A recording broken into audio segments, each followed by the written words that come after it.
अच्छा, एक बात तो मैं बताना भूल ही गई है, दूसरी वीडियो में वीडियो बहुत बड़ी हो रही थी। आपके घर में नौकर चाकर या कोई भी कंपनी में काम करते हैं, दिवाली का बोनस क्यों दिया जाता है? इससे थोड़ी दिया जाता है कि साल भर आपके पास काम करते हो गए। अब मेरे पास जो काम वाली थी उसे 6-7 महीना काम किया था, फिर बीच में 4-5 महीना छोड़ के चली गई थी, फिर वापस मैंने बुलाया। एक तरह से देखा जाए तो जब तक साल पूरा नहीं हो, जब तक एक इंसान 1 साल पूरा नहीं हो तब तक उसको बोनस नहीं दिया जाता। मेरे घर में काम वाले लोग ऐसे होते हैं कि उनको 30,000 पगार देने के बाद भी ज़बरदस्ती काम को करने में कंटालते। जब तुम्हारे शरीर में किसी में दम नहीं तो काम मत करो ना। बोनस आदमी दिवाली का क्यों देता है कि दिवाली के घर की साफ़ सफाई हो। कंपनी में भी जो वर्कर्स काम करते हैं वो पूरी कंपनी को साफ़ सफाई करते हैं, ओवर टाइम करते हैं, समय से ज़्यादा टाइम दे के जाते हैं, समय से ज़्यादा टाइम देते हैं, तब जाके सेट बोनस देता है। वो भी दिवाली के बाद 2-4 दिन बाद। हम तो देते हैं, बोनस देते हैं, कपड़े लत्ते देते हैं, लेकिन हमारे घर में जो महारानी औरत है उसको काम से इंटरेस्ट नहीं। वो बराबर अपने घर पे फ़ोन लगा के बोल के रखती कि जैसे 8 बजे का फ़ोन करने का। सबसे बड़ी बात, मैं किसी औरत को ढूंढ रही थी यात्रा पे जाने को, मुझे बोलती मुझे यात्रा पे ले चलो। मतलब सबको मेरे साथ माया मैडम बन के घूमने का शौक है, सज धज के अप टू डेट घूमने का शौक है, काम नहीं करना है। मैं चुतिया औरतों के पहले लेके गए ऐसा करूँगी मैं? ऐसी बात होती है। मैं एक बात बता दूँ, जितने भी लोग काम करने वाले हो ना, आप किधर काम करते हो, सामने वाला अगर आपको आपके घर के बच्चों के लिए सबके लिए कपड़ा लत्ता ले रहा है, बोनस दे रहा है, तो बोनस इसलिए नहीं दे रहा है कि आप उसके यहाँ काम करते हो। बोनस इसलिए देता है कि आप उसके घर को दिवाली के पहले साफ़ सफाई करो, सारा चीज़ों का ध्यान रखो। हमारे यहाँ तो हर बात का कमीशन चाहिए। अभी मैं बीच में नवरात्रि के बाद मैं गई और करवा चौथ पे भी मेरे बेटे का एग्जाम था, तो मेरे बेटे ने बोला काम वाली को कि आप आंटी सिर्फ आके सुबह खाना बना के जाना।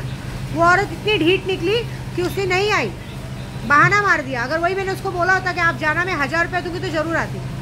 वादा है इस बार ऐसा बोनस दूंगी ना कि ज़िंदगी भर याद रखेगी। ऐसे लोगों को बोनस नहीं दिया जाता है, ऐसे लोगों को सिर्फ इनकी पगार दे के इनकी औकात में रखा जाता है। नहीं काम करना है, जा दूसरी जगह जा। और इस बार तो जब अगर गलती से काम छोड़ के निकल भी गई ना, तो ऐसे हालत करूँगी कि इधर काम कर रहा तो छोड़ो, तुम्हारी वो हालत ही नहीं रहेगी किसी का बैठ सको, ठीक है?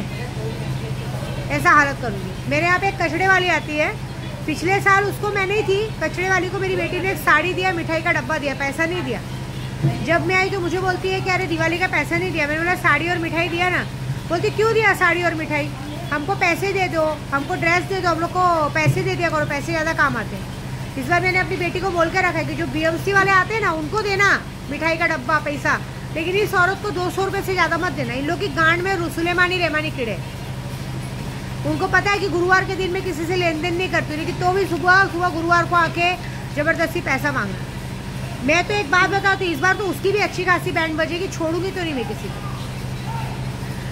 दूसरी बात, जो हमारे जिनके लिए मैं बात कर रही हूँ मुझे बुरा लगता है, क्योंकि इनको यूट्यूब के जरिए ही बताना पड़ता है। ये लोग मेरी जगह पे जाके इज्जत उतारते, मैं इनकी यूट्यूब पे उतारती हूँ, क्योंकि यूट्यूब मेरा पूरा गोराई, पूरा भीमनगर, पूरे लोग देखते हैं, तो पता तो चलेगा ना ये लोग किस कैरेक्टर के। ऐसे भी इनके घर को सब लोग थू करते हैं, क्योंकि एरिया में भी बोलते हैं कि इनके घर वालों से कोई बातचीत नहीं करता, इनके अंदर इतना एटीट्यूड कोई बात नहीं करते, क्योंकि किसी के सगे हुए ही नहीं आज तक। मेरे मनिया भाई तक कहते कि भाभी कभी ये बंदा हमको सामने से फ़ोन करके हालचाल तक नहीं लेता, इतना एटीट्यूड है आपकी वजह से। नहीं तो एक वक्त था कि बीड़ी सिगरेट भी हमसे मांग के पीता था। ऐसा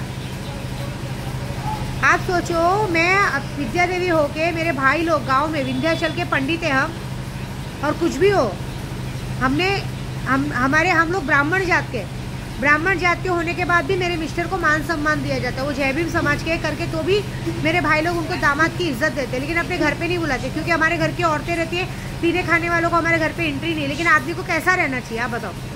अगर आप ससुराल जा रहे हो तो 2 दिन दारू नहीं पियोगे तो कुछ बड़ी बात हो जाएगी, लेकिन नहीं, उल्टा वहाँ जाके ज़्यादा पीना है, इज्जत उतारना है। वहाँ हम सुबह 4 बजे पहुँच रहे हो तो 4 बजे अगर मेरा भाई मिलने आ रहा है ना, नमस्ते करना है।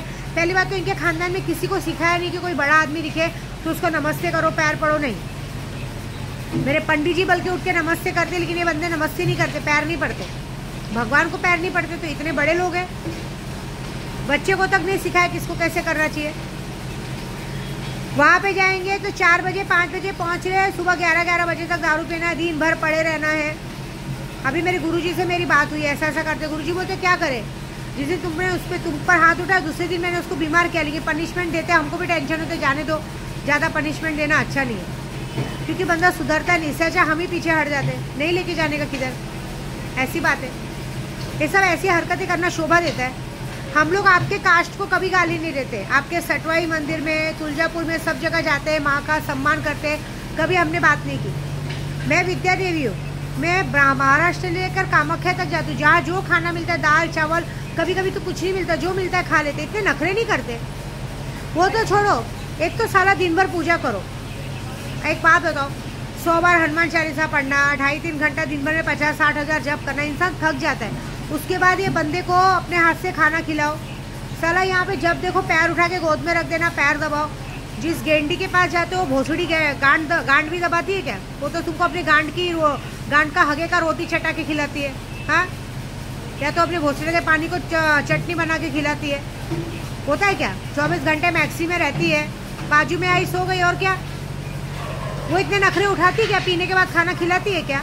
उल्टी साफ करती है क्या? आप लोग दूसरों को परेशान करते हो, बताओ। मैं वहाँ रहूँगी, हाथ पैर भी जोड़ूंगी, कितनी बार बोलूँगी अपने हाथ से लेके खा लो ना यार, परेशान मत करो। लेकिन नहीं, खिलाने तो अपने हाथ से खिला। गलती से जल्दी खाना खा लिया तो कैसे खा लिया? अरे भाई, मैं विद्या देवी हूँ, तुम लोग के बाप की नौकर नहीं हूँ, ठीक है? इतने नखरे तुम लोग उधर दिखाओ। बेचारे ड्राइवर लोग को परेशान करना, 10 बार ये ला के दो, वो ला के दो, ये करो, वो करो। अरे जैसा देश वैसा भी, जहाँ जो मिलता हो खाना चाहिए ना। नहीं, यूपी पहुँचे तो भाकरी चाहिए, भिंडी है क्या, चौ है क्या, बैंगन है क्या? राजस्थान पहुँचे, अरे ये सब चूतिया गाँव है, इधर कुछ नहीं मिलने वाला है। मेरे को तो खाना जाता ही नहीं, मुझे तो घर का खाना जाता है। बताओ, घर का खाना जाता है। तुम लोग जब बदली पे जाते हो गाड़ी चलाने, तो वहाँ पे भी जाके इसी तरह इरिटेट करते हो कि वहाँ तो तुम लोग को 100 रुपये की थाली दी जाती है। तुम्हारा जो मालिक रहता है तुमको दूसरे टेबल पे बिठा के खाना खिलाता है, तुम्हारे इतने नखरे नहीं उठाता है, जाके 100 रुपये की थाली खाओ। और यह विद्या देवी के साथ जाने का तो इतने नखरे, ये है क्या, वो है क्या, और खाने का भी नहीं। सबसे बड़ा खाने का अपमान। इन लोग को ऐसा अपमान कुमाता करती थी, कुमाता और उसके घर वाले ऐसा खाने का अपमान करते थे कि बहुत सारा खाना बनाते दूसरे दिन फेंक देते थे। और ये महाशय भी यही करते, खाना बनाते फेंक देते, खाना बनाते फेंक देते। ये कौन सी बात है? ये कितनी गंदी बात है। विद्या देवी ने, आज सच बोलूं, दिल से श्राप देती। जिस तरह से तुमने लोगों को इतना परेशान किया ना, तुम्हारे घर में अगर अन्न की कमी नहीं हुई तो विद्या देवी का नाम बदल देना। आज से तुम सबकी उल्टी गिनती शुरू। मेरी इज्जत उतारनी थी, उतारा। मुझे जो बोलना था, हर बार माफ़ी नहीं मिलेगी। तुमको तुम्हारा परिवार इतना प्यारा था तो दूसरे की ज़िंदगी बर्बाद करने से पहले 50 बार सोचना चाहिए था ना। तुम्हें क्या लगता है तुम्हारे बच्चे भी बड़े हैं? तुम्हारे बच्चे भी बड़े होंगे तो जो होगा बहुत बड़ा होगा। और तुम्हारा जो भी, और जिनमें सबको पता है मैं किसके लिए बोल रही हूँ, अगर इन मियाँ बीवी का साथ किसी ने भी दिया वो मेरा दुश्मन होगा, बस बात खत्म। फिर उसके घर में ना अन्न धन न पैसे, किसी चीज़ को भी बरकत नहीं होगी, सारा चीज़ मैं छीन लूँगी।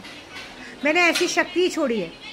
जो भी उनकी मदद करेगा, पैसों से या बदली दिलाने का काम करेगा या किसी भी चीज़ की मदद करेगा, उसके घर में अन्न धन सबकी चीज़ की कमी होगी। उनके घर में किसी का एक्सीडेंट हो जाएगा, किसी की मौत हो जाएगी, कुछ भी हो जाएगा। जिन्होंने भी इन दोनों मियाँ बीवी की मदद की, तो ये याद रखना, ये विद्या देवी खुल के कह रही है आज। बाकी अगर तुमको मेरे से डर नहीं तो करो मदद, बाद में जो होगा उसकी जिम्मेदारी तुम्हारी, ठीक है ना? जय माता। और हाँ, और भी लोगों को, जो लोग आज की तारीख में पंडित बनते घूम रहे हैं, जो लोग आज की तारीख में कहते हैं ना छोटे छोटे बच्चे होके अपने आप को मुल्ला पंडित बन के समझ रहे घूम रहे हैं, मुझे तुम जैसों में कोई इंटरेस्ट नहीं है, ठीक है?